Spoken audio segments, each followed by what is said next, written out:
All right, welcome everyone. We're Semblance of Sanity. I'm Caleb. I'm Jacob. And we're here for Bakemonogatari, episode 12. All right. Hanakawa's story. Yes. It is underway. She is possessed by the Metal Cat, which was... her split personality. Yes. That is to relieve stress because of the bad home life and other things. Yes. And her home life is complicated. Her parents are not her parents. Mm-hmm. They wanted to give her up to an orphanage, but things were complicated. They didn't do that. And she's got her father. She's hit got her at least once. She's got some issues there that go into the physical abuse area. Right. So it's complicated. It was exacerbated during Golden Week last year, and there's a real potential it could come about again. Right. It definitely does seem to be the case. Yeah. Yeah. So Shinobu was further built up in the last episode. Because she helped a bunch last time. She apparently is a very strong vampire. Right. And was easily able to make the Metal Cat submit. Because apparently in terms of oddities, vampire, lots of other things. Yeah. Just the furry Neko, that's a bit that's some more that's some down the middle list. Tier stuff. Yeah. Doesn't go into the S tier. Exactly. Class. The Shinobu tier. Yes, exactly. And Senjougahara. Something to think about. Araragi is doing what he can to help. Hanakawa definitely has some kind of, not necessarily like hard romantic feelings about him, but she does like him in a lot of ways. There's definitely something there. And she makes commentary a lot about the other girls, and she also set herself up in a very curious way that we noticed that seemed a little creepy or maybe a little manipulative, of basically saying like, oh, people say rumors about Senjougahara and how you're a bad influence on her. But don't worry, I defend you behind your back. Right, exactly, yeah. Yeah, it's one of those things that I'm curious to see what they do with that, specifically because Hanakawa is one of those characters that I've been kind of waiting for the huge development for, because she was introduced the first one shown. Yes. Yeah. So it's like... we started this show with her panty shot, so, I mean, yeah. So, y'all, this is going to be good. So without further ado, let's get into it. All right, everyone, we're going to start the episode in 5, 4, 3, 2, 1, now. Earlier at lunch break. Oh. Wait, was that I Heart Hitagi? Yeah. Oh, Senjougahara! We've missed you! Nice. I like the hair. Yeah.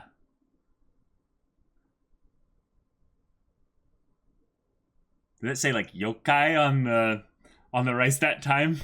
Oh, did it? I think so.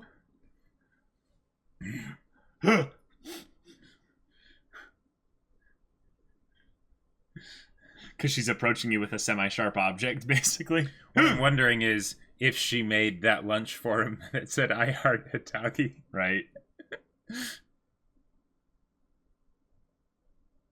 Oh, okay. The giggle. That was... Yep. Makes me happy too. It makes us happy too.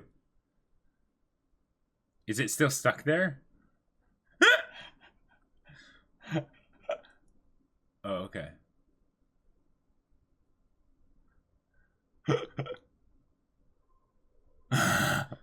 He thought she was going to remove it a different way. Thrown away. Neck tilt.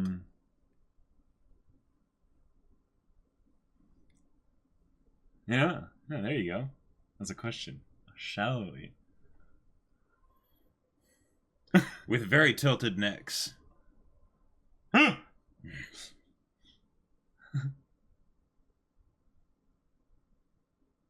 Right. Yes.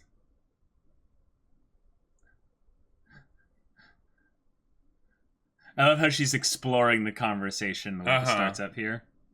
And he's not really going along. No, he's not. He's been kind of boring.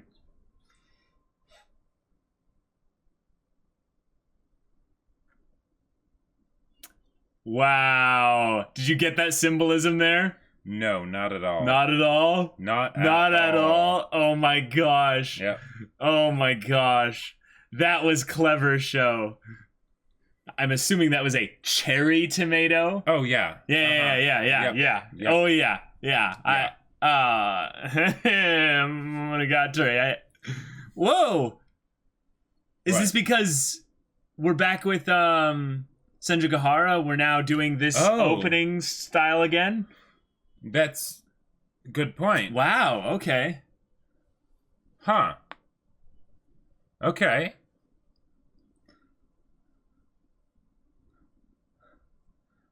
Aww. Wait, so are we like leaving Hanakawa's story for a little bit? I don't know. I mean, I'm absolutely happy to go back to Senjougahara. I think it's gonna blend the two together. But I mean, it's very clearly her staplers, you know. I know, yeah. Hey, Tsubasa Cat. Did that say staple? Maybe.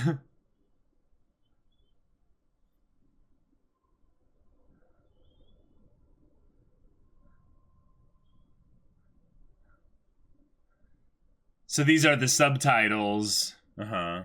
In addition to also being somewhat of a, kind of a character look, or look into the characters.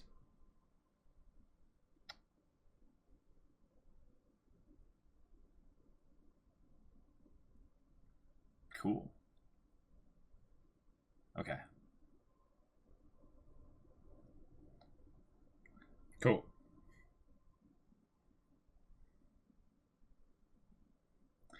Okay, what did you mainly get? Something about Senjougahara, date, treasuring sleep. Okay. I got a little bit of her aggression and stuff like that. And, okay. Hold on. Whoa, what the? What the? That was unnerving.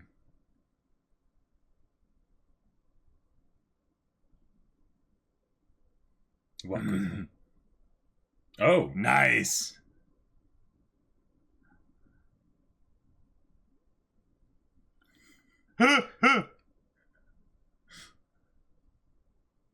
where are we going?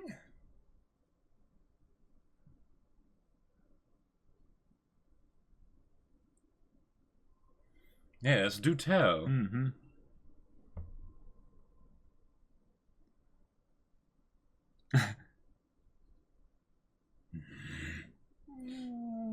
Well, maybe you're just making the a driver. couple assumptions there. Yeah, he doesn't have to be our dad. And he doesn't have to be involved in the date at all. Right, he might just be dropping them off. Who knows, you know. Because they're young. Maybe they can't drive legally yet.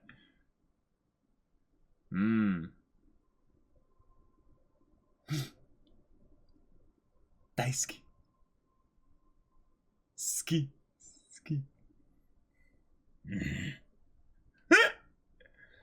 Oh my gosh.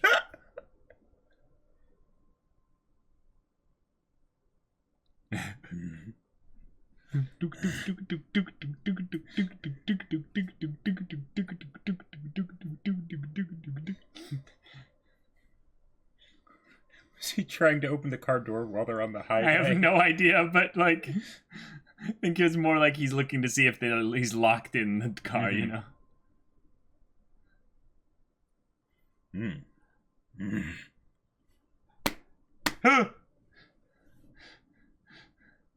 Well, of course.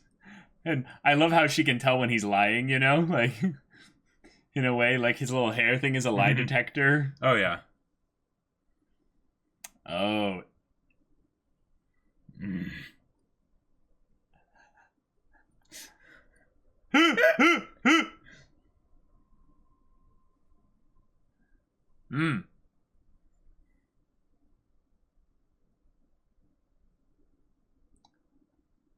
Ah. Wow. That's funny.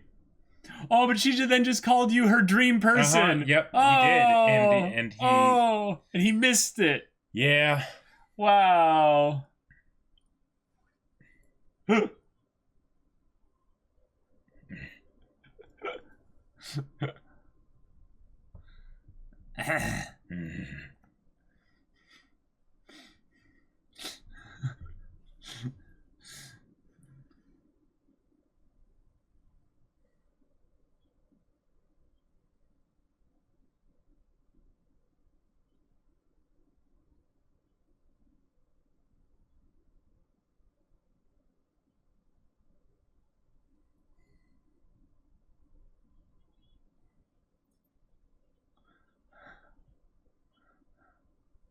Oh my gosh.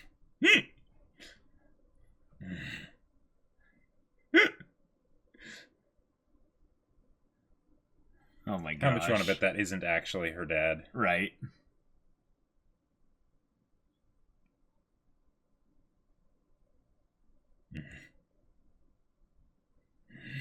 Yikes.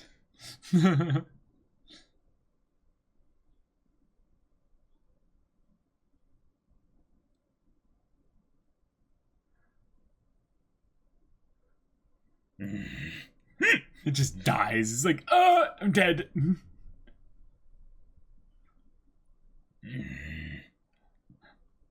What are you talking about? Projecting much?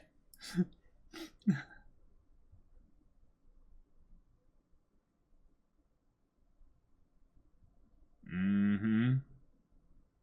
Yeah.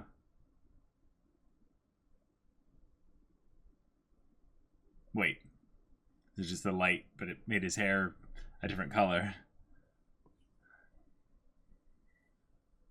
Hey, good. Awesome.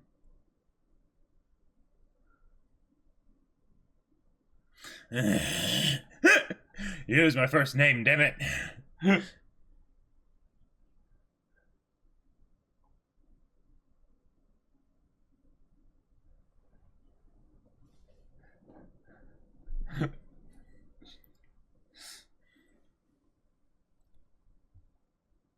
Why so? Yeah.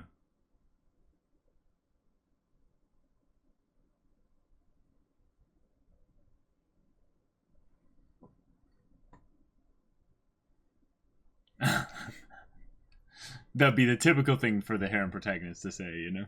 Mm-hmm. Oh!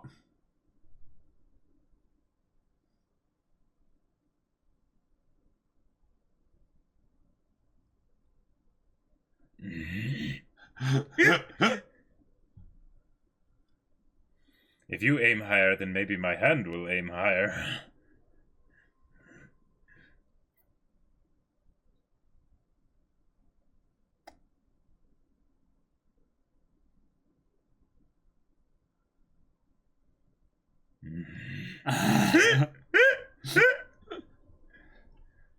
Hey, I mean, yeah, sure. It's for an important exam.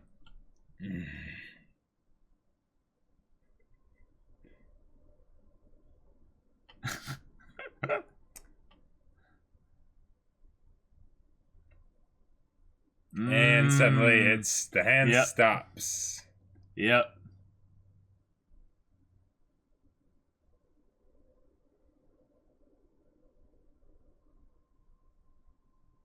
Uh-oh.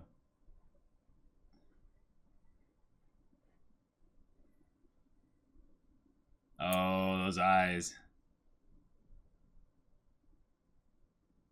Because she knows what she knows, but pressure. Oh, to keep maintaining that optimal, perfect performance. Yeah, there we go. Ah!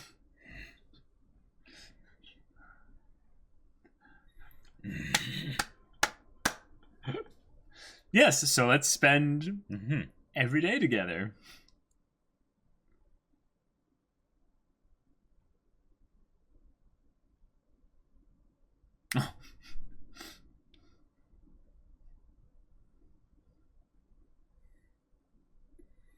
Although you never really say that you want to hang out with her.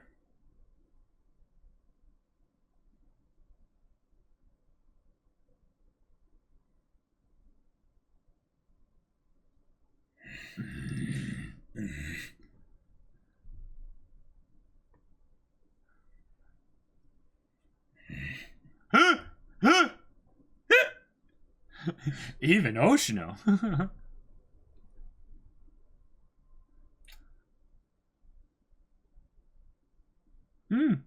That's a good perspective. I can't ignore it. Yes, of course. Chastise you, obviously. Yeah. Oh. I'm going to show you what it truly means to be Yes. perverse.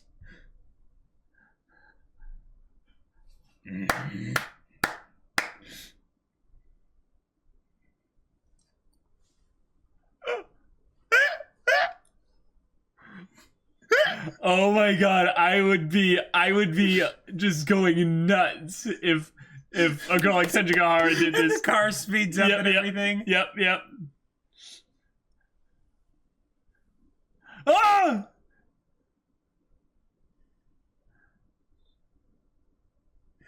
And then she goes back to normal. Oh. Was that implying something about the state of his pants at that moment? I think it might be. And the way his hair was, they had it be white. Maybe.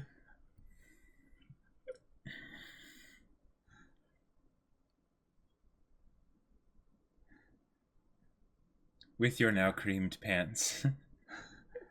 There is a possibility that he's gonna like walk awkwardly or something like that, you know, like with a weird step.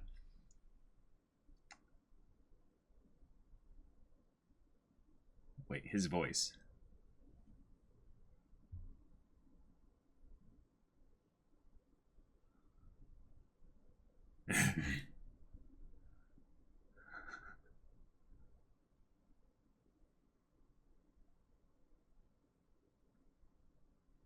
Hmm.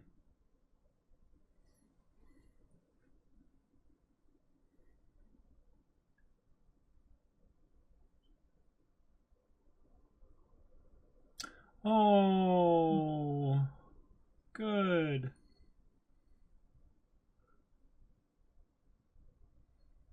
Yeah.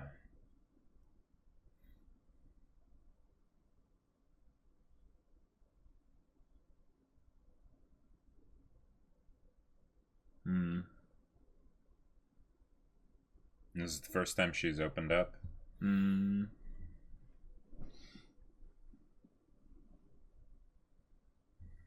Hmm.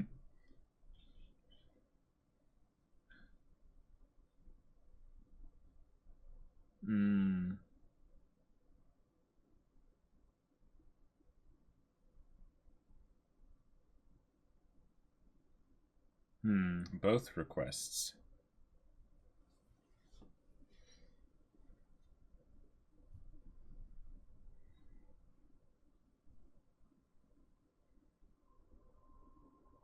Hmm. Really?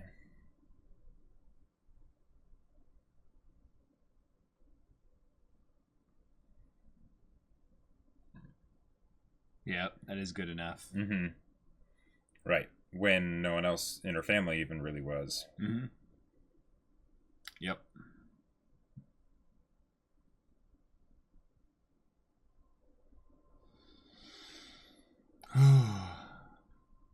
Yeah.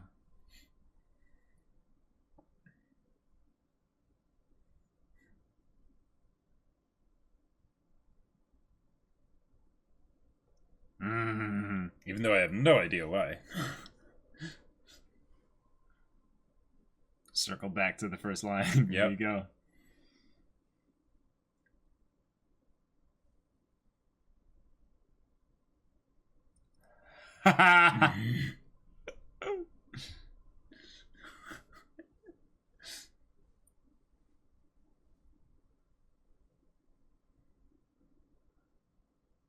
Oh my god.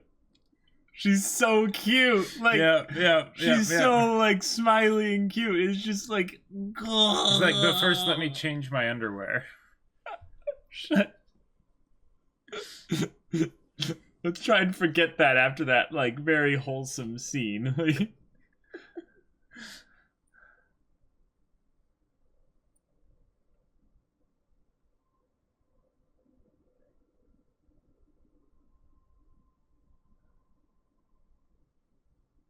Okay.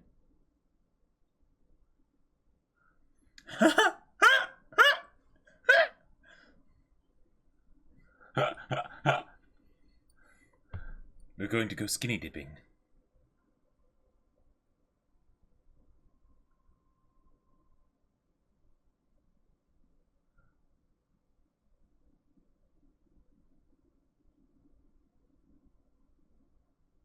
Okay. I'm going to step on you. I don't know. Hold on. Is this going to be like a night picnic or something?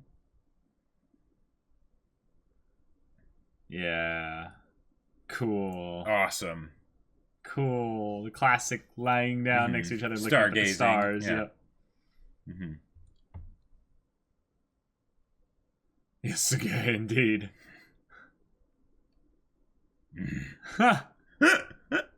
Obviously, Yeah. Senjougahara.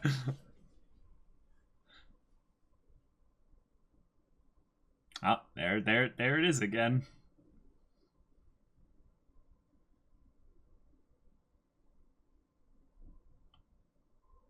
Araragi looks a lot younger there. He did, yeah.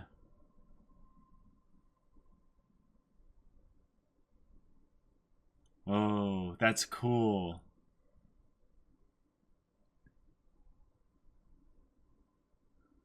This track is also very nice.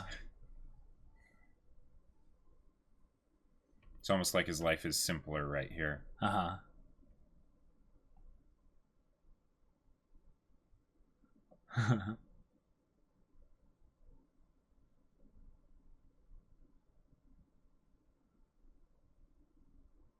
Wow. That's me. I mean, and you have your snappy wit and vocabulary. Right. But by doing that, she's saying, I want to give you everything. Mm-hmm. Yeah. Yes!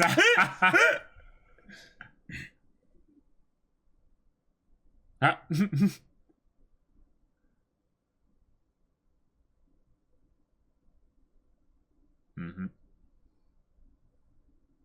Mm-hmm. Mm-hmm.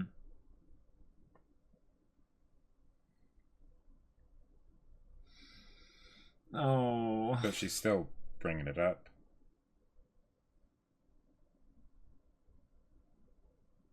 Yeah. Dang, she's being so vulnerable. I know. Good job. Yeah. Just do the little things. That's the least you could do. That's the least you could do, yep.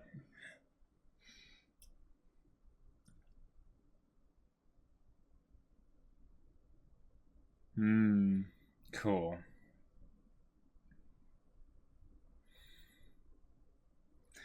Wow.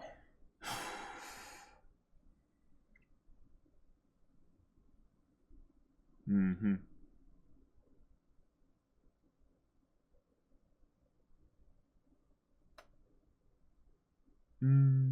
Wow.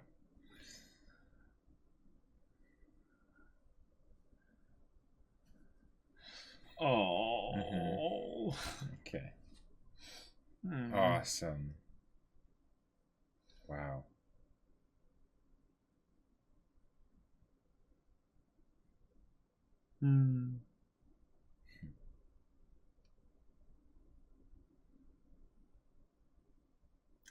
Here we go.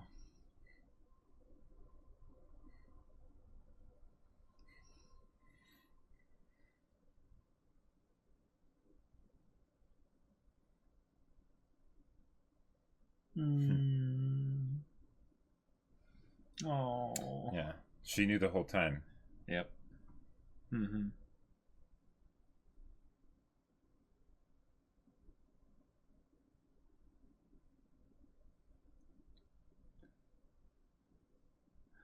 Oh, she's never kissed someone. She's like, if you like, oh. Oh, she just states we're going to. Oh.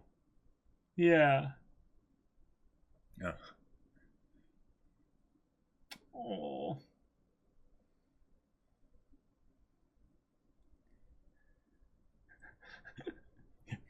she might have gone that after all, yep.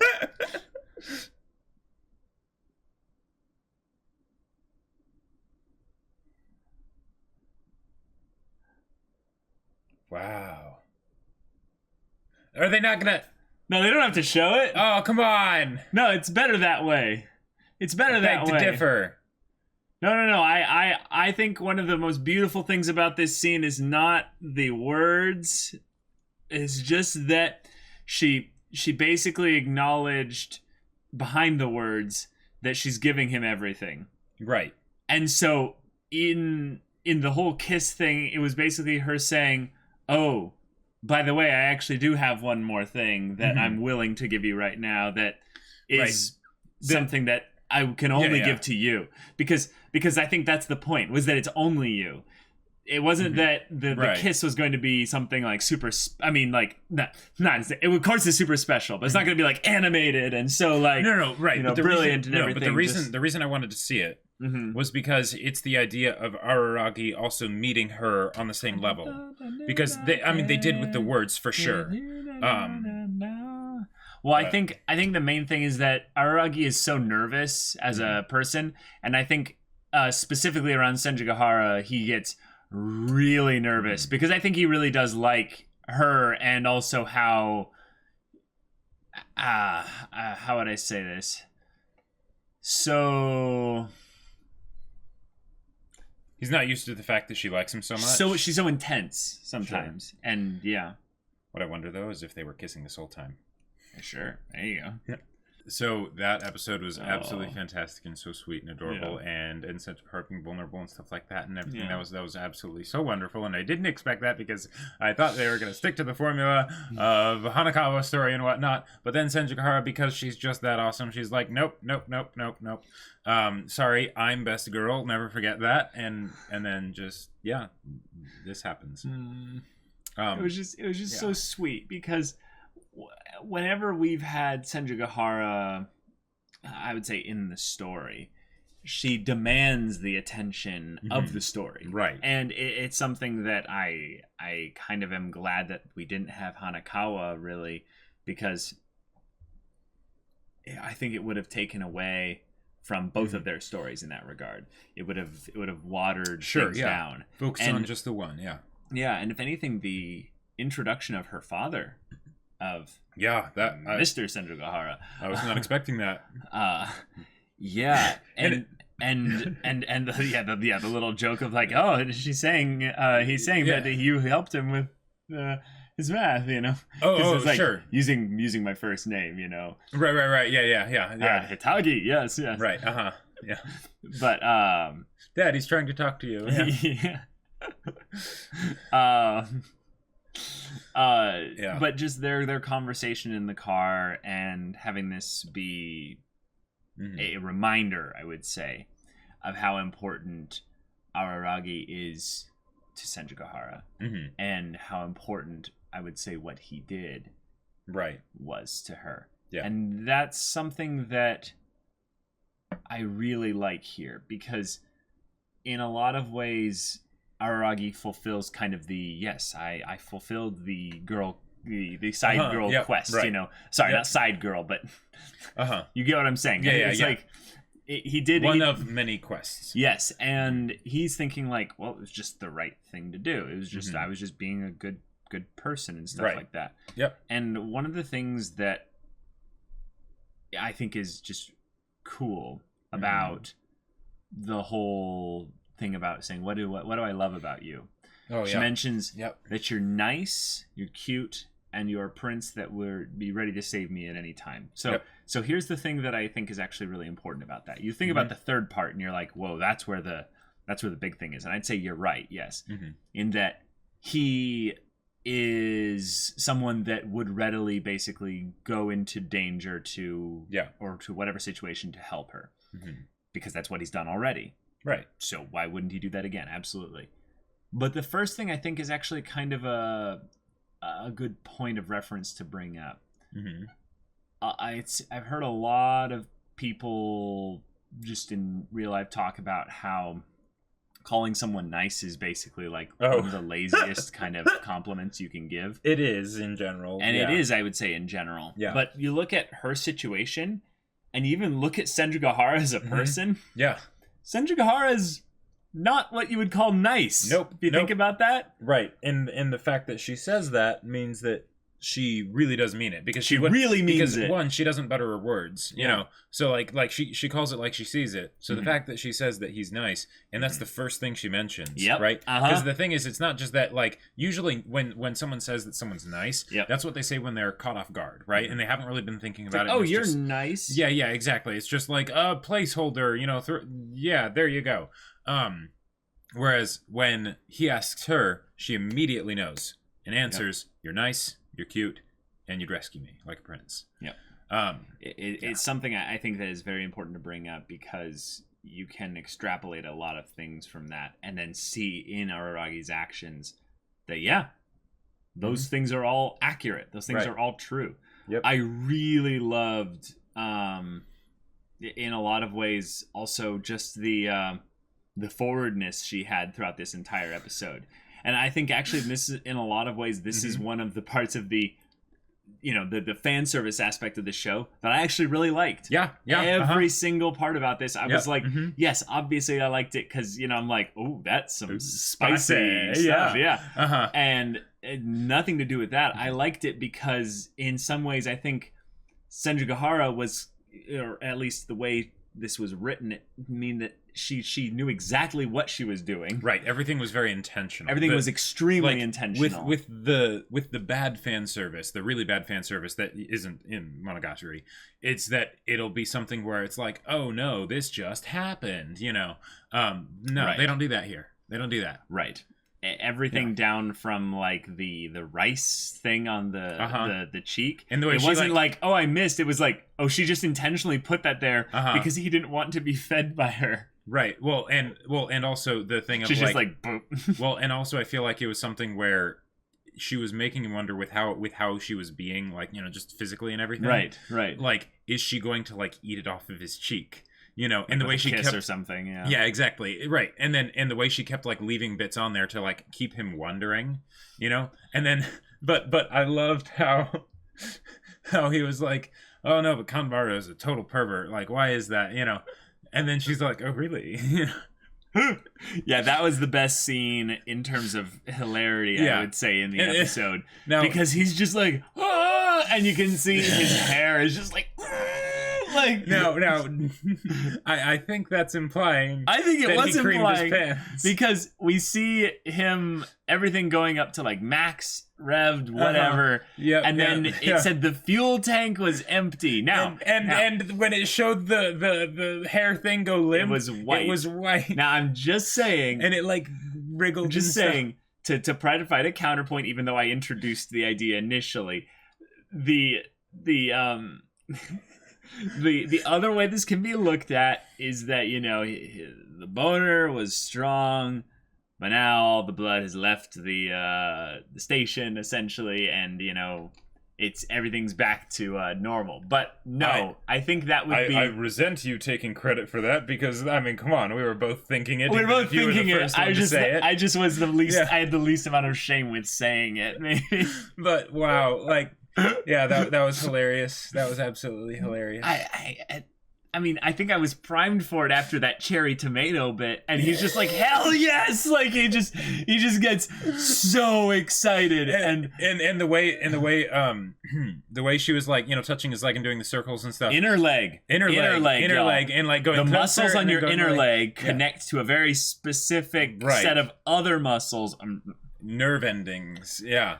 Boy. But it's called foreplay, my dear children. But the fact that it's like he talks about Hanakawa and she immediately stops, and it's like, because it's that whole thing of like, that's right, this is a thing that you do a fair amount of the time. And I don't think it's something that she's more upset with him in a direct way immediately. I think it just kind of kills the mood a little bit. Right. Because when you're having an enjoyable time with your SO, and you're just kind of chilling there, and then he just mentions someone else, I don't think girl, No, I don't think it matters who. It's just like, sure, but the fact that it is another girl probably makes it worse. No, I think the part where it actually makes it worse is that they were talking about a specific subject that Hanakawa is intrinsically better than her and at. it's nothing to do with it that I would say that she's a girl, or I think it's just you brought up another person, and we were talking about studying, and you basically brought up the god of knowledge and studying. Right, and then we're just like, after that, it's like, I'm nowhere near her level, Right, and it's like he was comparing her, basically, right? Yeah. Yes, yes, but I don't think she pointedly brings it up actually as a thing of that he was comparing her. This is the part where she kind of glossed over it, Right, but I think the comparison part is the self things. This is the insecurity of Senjougahara in this case. She brings it up and she's like, right. Nowhere near her stops level. moving. Yeah. That I think is because you brought up someone else and stuff. Right. It's like, hey, I'm trying to help you out here. I'm literally like setting up the ball for you to hit, and you're like, why don't we go play ultimate frisbee? And you're like, you always mention ultimate frisbee right when we're about to get excited, have fun. And I loved, I can't remember the exact line, but when she talked about like, I'll keep working with you, so that, like, you can go higher up or something like that.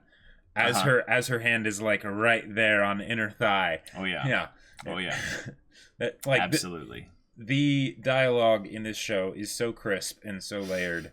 I absolutely love it. Yeah. Like, not just in the parts where it's, that, but like all throughout. Like, because all the times that Senjougahara speaks, basically, one, it almost feels like she was prepared to say this exactly. Like, yes. Did you get that vibe that actually, like, so much of this whole date thing was actually something that she had been, like, excitedly preparing for? Right, yeah. Because his dress, like the way he was dressed, didn't seem as intentional as hers. And if you looked at the way she was dressed, we've never seen her look like this. Never. Also, another thing was her calling him her dream person by combining the kanji of Araragi and or person and dream. Now, what I think is funny there is that's a kind of quip that you'd go, oh, that's actually kind of cool. And maybe, yes, she is smart enough. She has a vocabulary with the ability to do this kind of wordplay stuff there.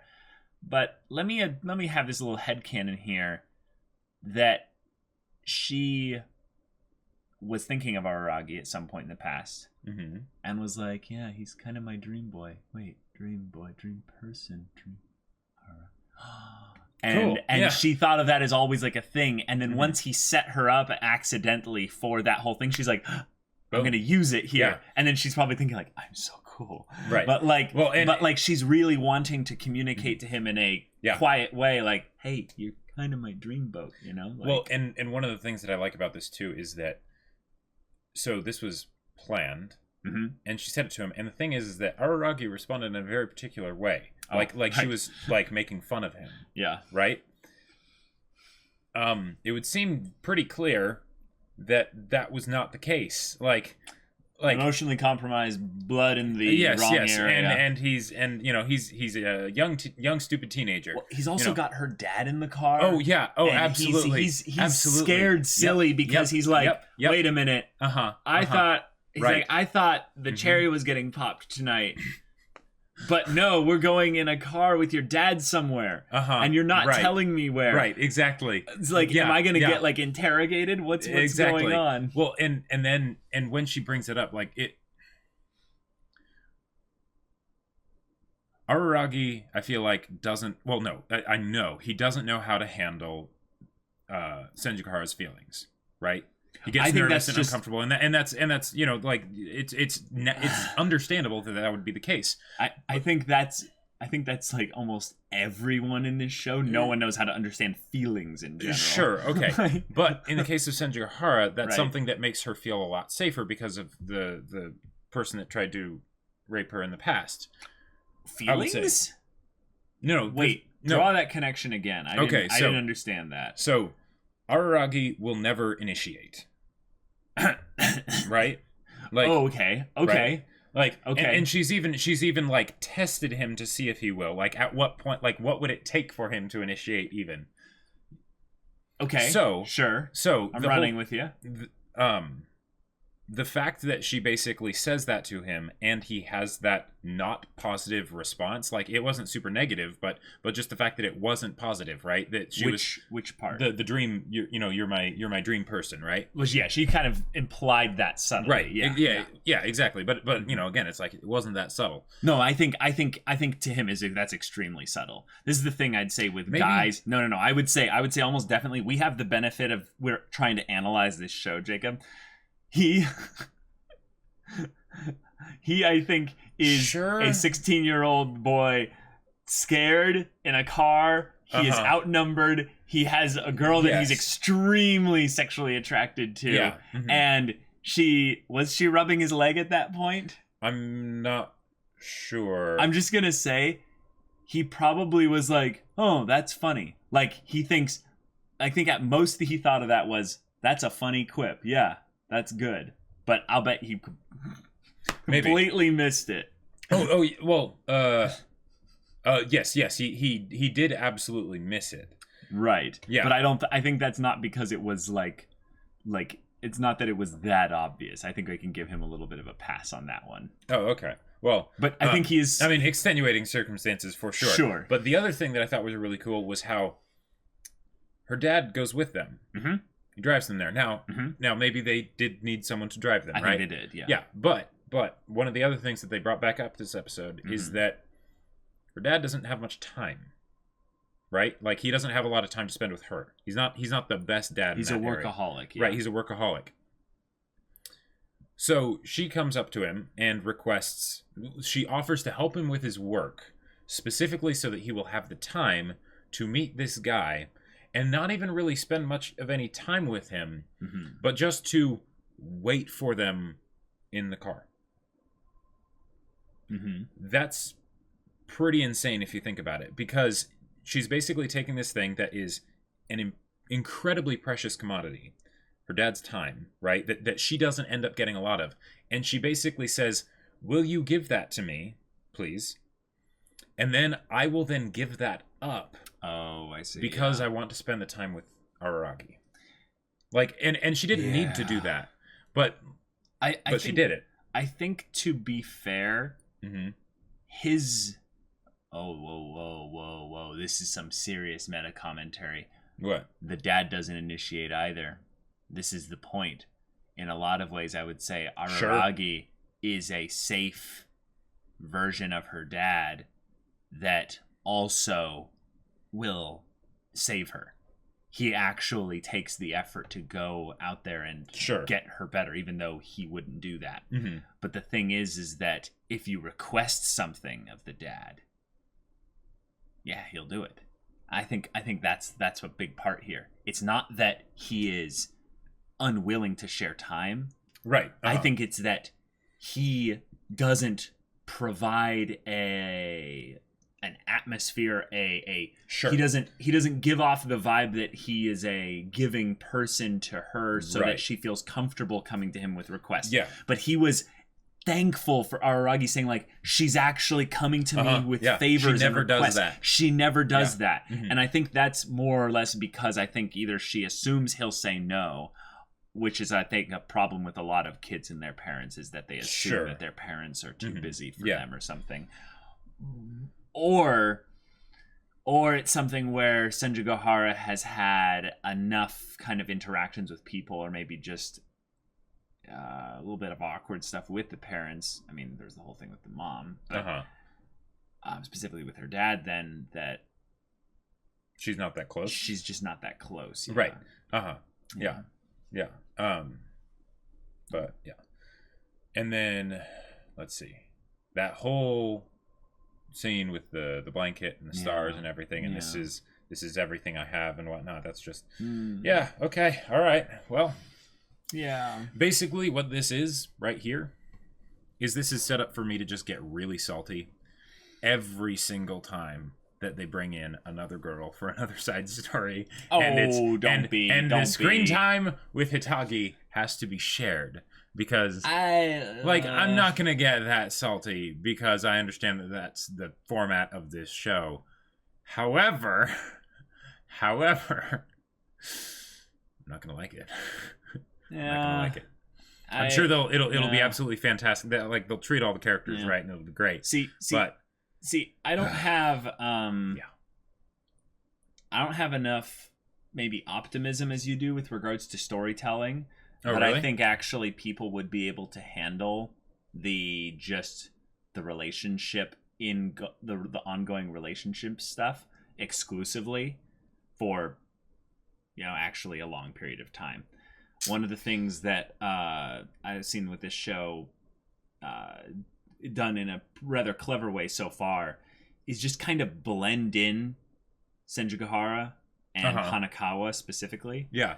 And even Kambaru, I would say, who I've probably come to like a lot more than most of the other characters in this show, I really liked that kind of banter side of it.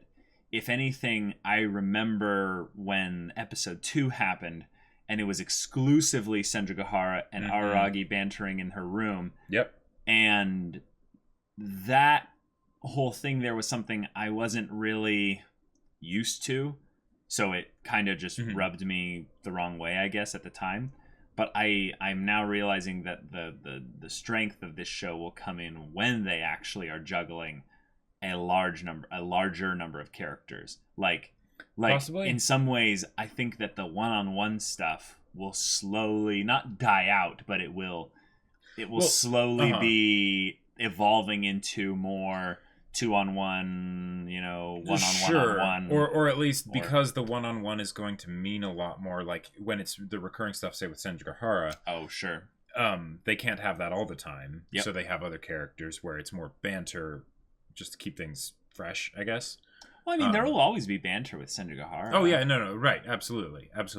Yeah. But, I mean, I can't imagine that it is super easy to write it. Like, that's probably, like, it's, I mean, the talent is, and the knack is definitely there, so it's probably way easier than, writing other stuff, but... Well, yeah, that's another good part of it, is just that, yeah, you couldn't keep up, I would say, that much good interaction, character dialogue, and stuff like that with just 2 characters. Certainly not of the level that we got this episode, because the banter was great, but it was also very meaningful for the characters and their growth and everything. Yeah, this is definitely one of my favorite episodes in terms of the show. Yeah. Hey, what a coincidence when you don't have an oddity problem. Or just when you have really Senjougahara, yeah. Well, I think...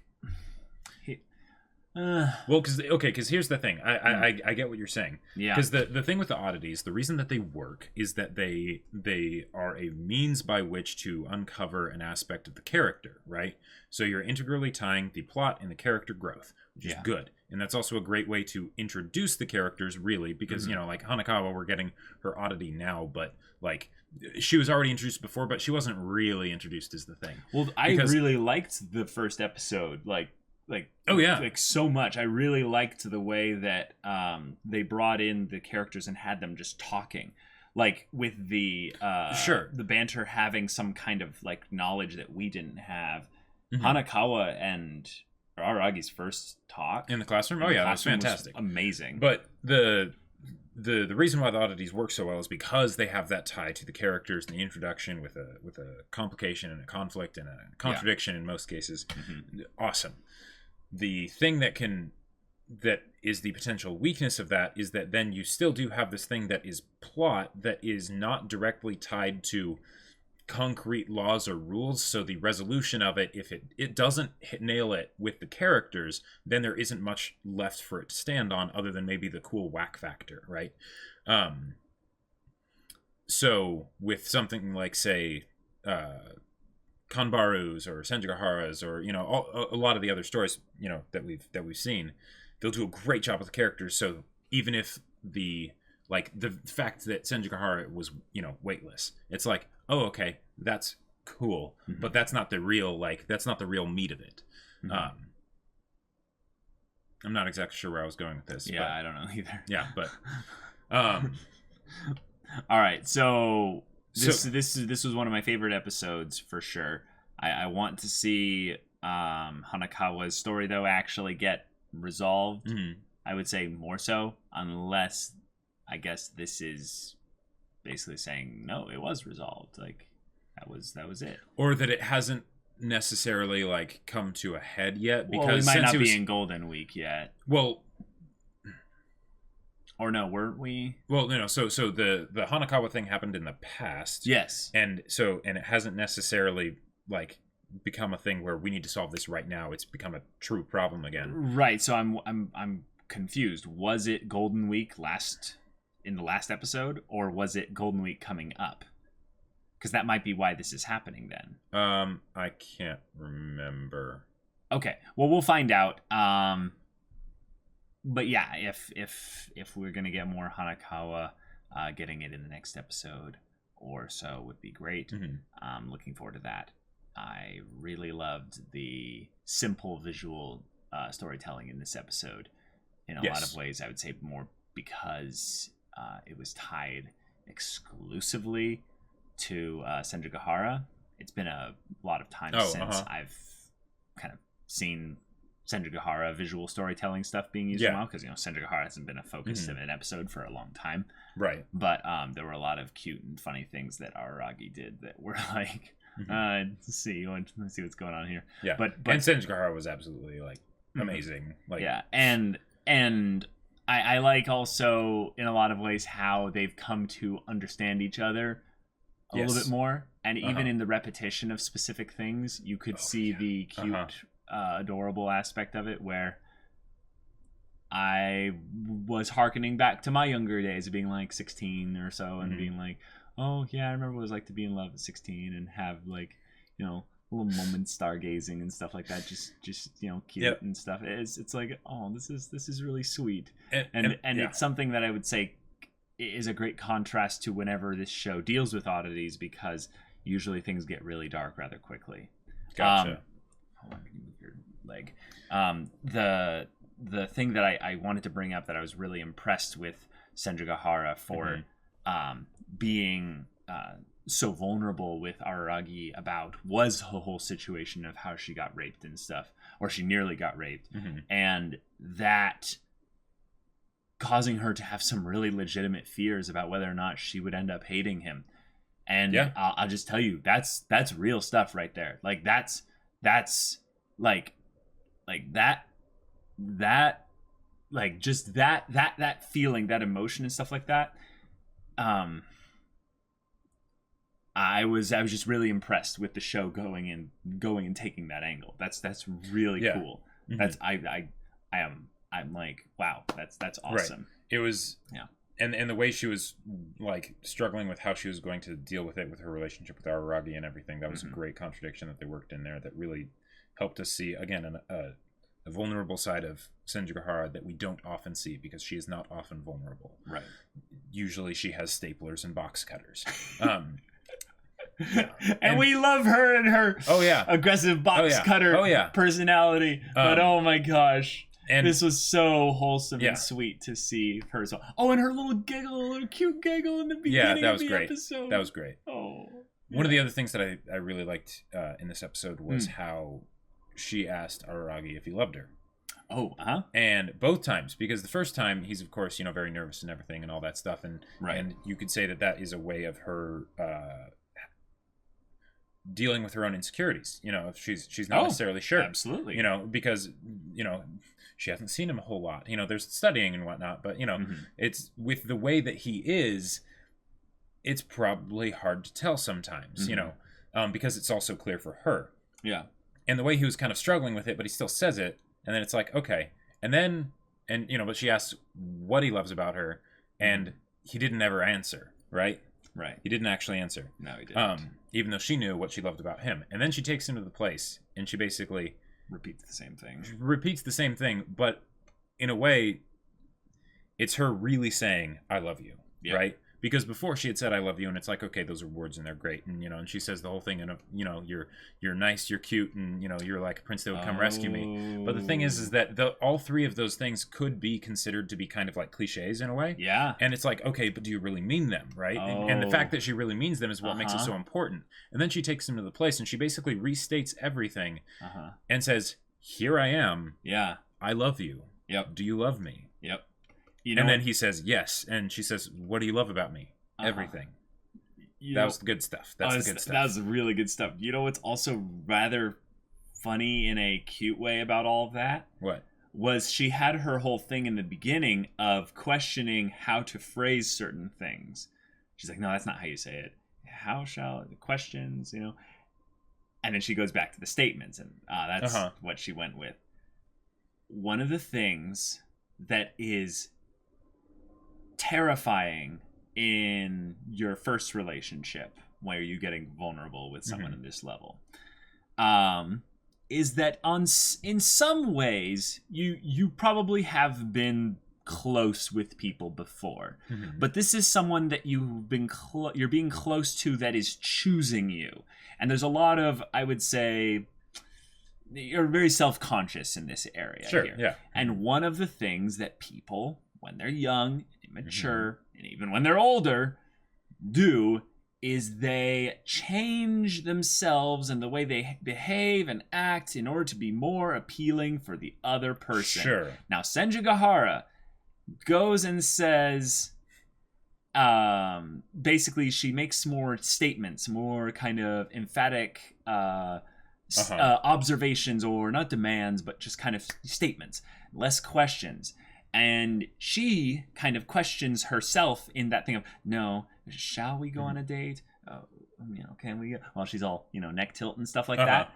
What I think she's kind of doing there is she's not necessarily doing exactly what I was talking about by trying to make herself more appealing to Araragi, but I think it's a sign of her self-conscious aspect of doing this whole thing right. Yeah. And both times at this point, the thing that you're talking about, how it's the same both ways, but there was the difference of how at the next one is she was meaning it even more because of her prefacing it with all the stuff that led them to this place.